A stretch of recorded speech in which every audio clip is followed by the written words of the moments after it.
You might not like him. You might even hate him. But George Soros is a brilliant strategist. So is John Podesta, as is Neville Roy Singham, the Maoist partisan funder you've probably never heard of. Today, I want to propose a theory, a framework for understanding what's happening in America right now, a way to make sense of the unfolding dynamics. This is about power, and it's always been about power.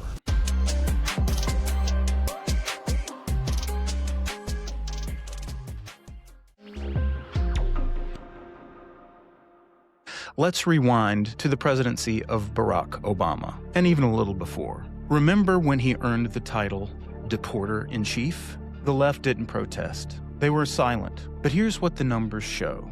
Obama's administration removed over 2.7 million people from 2009 to 2016, more than any president in U.S. history. In fiscal year 2013 alone, his administration deported 438,421 unauthorized immigrants. In 2010, ICE announced record-breaking removals, 392,000 of whom half were convicted criminals of some sort. And Obama wasn't shy about his stance. Here's what he said in 2006 as a U.S. Senator. Quote, "We simply cannot allow people to pour into the United States undetected, undocumented, unchecked, and circumventing the line of people who are waiting patiently, diligently, and lawfully to become immigrants in this country." In 2014, as president, he told families in Central America directly, quote, "Don't send your children to the borders. If they do make it, they'll get sent back." And he sent them back.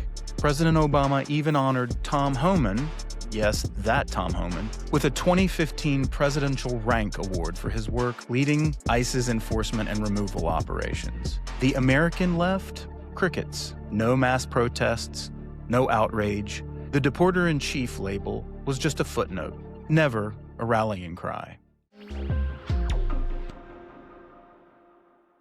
Now, let's talk about what was happening in America's bluest states, California, Illinois, and New York. There were high taxes, fiscal mismanagement, governance lapses that drove people to pack their bags and leave in droves. The 2020 census told the story in stark numbers. California lost a congressional seat for the first time in history. Illinois lost population for the first time in over 200 years, shedding 18,124 residents and one House seat. New York came with just 89 people of keeping its seat. 89 people. Meanwhile, red states boomed. Texas gained 2 congressional seats. Florida won. People were voting with their feet, fleeing Democratic governance for Republican-run states. And here's the thing about congressional seats: their power. Undiluted political power. Fewer seats mean fewer electoral college votes. That means less say in the House of Representatives, less control. The party apparatus saw this coming. So here's my hypothesis. Something had to be done. Enter George Soros. His Open Society Foundation had long promoted multiculturalism, social justice, and streamlined refugee migration policies on the surface. But consider the esoteric strategy beneath. What if the goal were to import developing world migrants into Western nations, including and especially the United States, to fundamentally reshape the demographic and political landscape? Now, we know what happened under President Biden, and perhaps we know why.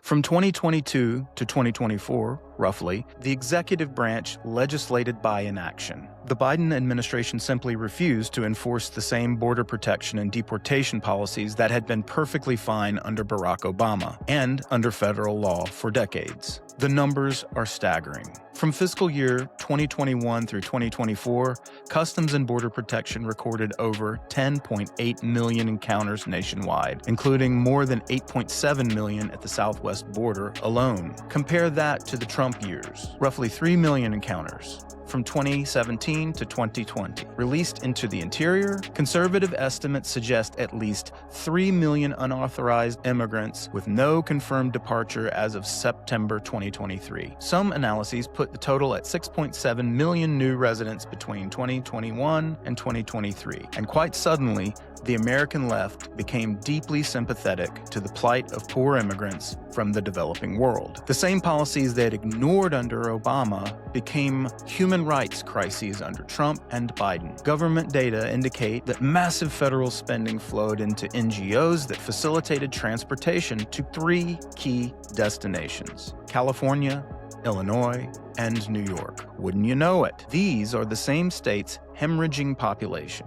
That is, the same states losing congressional seats. See the pattern? Here's where it gets fascinating. The U.S. Census counts bodies, citizens, non-citizens, legal residents, unauthorized immigrants. Everybody, and congressional apportionment is based on total population. Not citizens, not voters, total bodies. So, consider the theory. If your state is losing congressional seats because citizens are fleeing your high-tax, poorly governed state, what's the solution? Import new people. It doesn't matter if they can vote, yet they count in the census. They preserve your gerrymandered congressional seats, your electoral college votes, your power. Trump gets elected in 2024 on one core promise: reverse illegal immigration. Sound familiar? It mirrors Obama's earlier messages almost exactly. But here's where the 2020 Transition Integrity Project becomes relevant. This is the so-called Podesta Plan, and it was simulation conducted in June 2020, wargaming exercises involving over 100 political operatives, including John Podesta, who played the Biden campaign. The scenarios examined what might happen if Trump won. In one exercise, when Biden lost the Electoral College but won the popular vote, Podesta's team refused to concede. They threatened blue state secession. They discussed submitting rival electors. They envisioned mobilizing media allies, organizing mass protests, and filing extensive legal challenges. The simulation explored using lawsuits and public pressure to create prolonged chaos, to delegitimize or overturn a Trump victory. You know, the kind of things happening right now. The Podesta Plan stayed on the shelf until 2024 when Donald Trump won decisively. But everything was in place. Immigration becomes the Wedge issue. Enter Neville Roy Singham, the Maoist funder with deep pockets and deeper connections, who happens to live in China. His money flows to organizations that know how to organize. Renta riots, trained activists, even Antifa. People who understand color revolution tactics have learned from studying regime change operations worldwide. The strategy? Create confrontation. Put a core group of paid organizers in the streets. Train them to agitate, to irritate, to cross lines, including legal ones, when confronting ICE agents. Scream fascist and agitate. ICE will react and start to become like a police state. It will start to become a police state.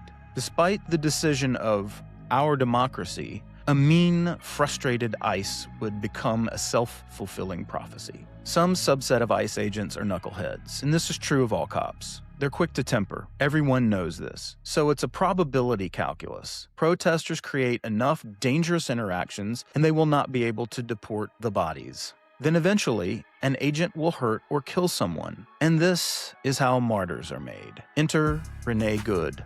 January 7th, 2025, Minneapolis. Shot during an ICE operation. Enter Alex Pretty.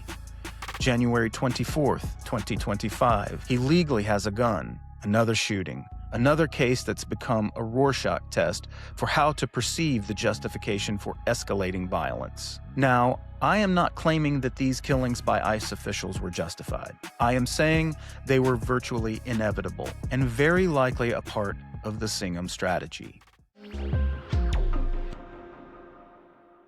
Let's be clear. ICE tactics have taken a violent turn. Yes, it has been in response to escalating violence and interference by protesters who are coordinating effectively. Government officials are getting in on the act too, especially locally, especially the partisans. But the Renee Good shooting looks questionable at best from the available grainy footage. Federal agents with itchy trigger fingers deserve scrutiny and accountability, not just wagon circling. But here's the uncomfortable question my theory poses. What if increasingly dangerous confrontations with federal agents doing exactly what they did under Barack Obama, are part of the strategy? What if fomenting volatile situations increases the probability that something goes wrong? Would that be cynical? Absolutely. Would that be genius? From a strategic standpoint, yes. Because here's what's happening. When ICE is preoccupied with protesters, they're not able to do their jobs. And as protesters use black bloc tactics to escalate against ICE, the odds are someone will be martyred at some point.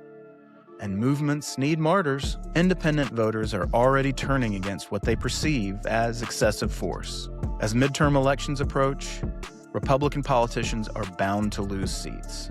And if a few good foot soldiers have to be sacrificed to keep illegal immigrants settled in California, Illinois, and New York, well, they'll be counted in the 2030 census and preserve congressional seats, well, that's just the price of power. The right knows this too, hence the escalation. And the violence between partisans threatens to burn into something far worse. Don't be fooled by moralisms on either side. This always was and always will be about a competition for power. Not compassion, not human rights, not justice. Power, congressional seats, electoral votes, and control. Someday we may look back and see that the match was lit long ago when brilliant strategic minds realized that demography is destiny. And the U.S. Census doesn't care about citizenship. When one party's power base was crumbling under the weight of its own failed governance, a solution emerged. Import a new population. Use moral righteousness as cover, weaponize compassion, and create martyrs when necessary. George Soros provided the ideological framework and funding. John Podesta war-gamed the resistance strategy. Neville Roy Singham bankrolled the street operations. And Joe Biden opened the door to millions. Whether this theory is accurate or not, the facts are undeniable. Blue states were losing population and congressional seats. Border enforcement under Biden dropped dramatically compared to Obama. Millions entered and were transported to key power states.